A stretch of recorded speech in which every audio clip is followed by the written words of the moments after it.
today you're thriving as a leader and there is a certain identity. But one thing was that there's an identity that you really had to establish. This is me and this is what I bring to the table. How did you go about it? And can you throw some, some of your experiences or perspectives on that? How should people create this identity when they arrive? Right. I think you're right. It's the core. If a core is strong, then it doesn't matter what you change on top, right? The core remains strong. It's like the foundation. And that is the basis of all our identities. And that comes from deep-rooted values that are ingrained in us and values that are timeless. And those are the values like, say, integrity, for example, compassion. These are the values like caring for others, being very conscious of things around us, caring for the environment. These are respecting elders, believing that, believing in growth that is shared growth.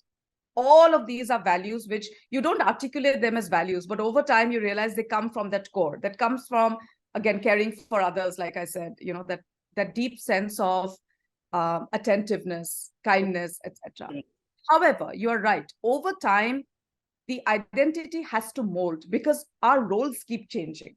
And the world around us also changes, right? So, for example, the relationships or the dynamics that we had between a superior and a team member. So say a boss or a leader and a team.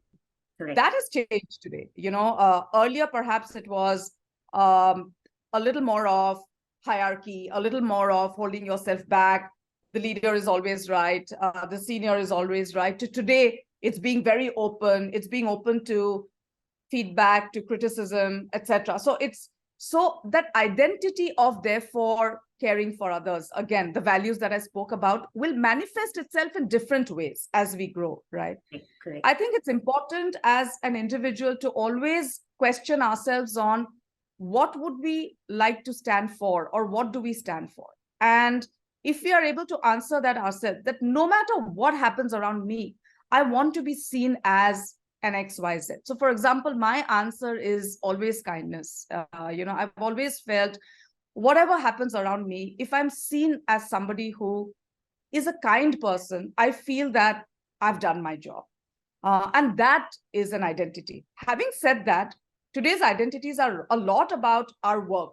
We introduce ourselves as I'm this and I'm so and so. We don't introduce ourselves as I'm Babita and I'm a kind person, right? I mean, maybe we should do that, but we don't, because we are used to sort of talking designation, talking level, talking achievements, talking passion. Nowadays, we talk about the life after 5 and what we do.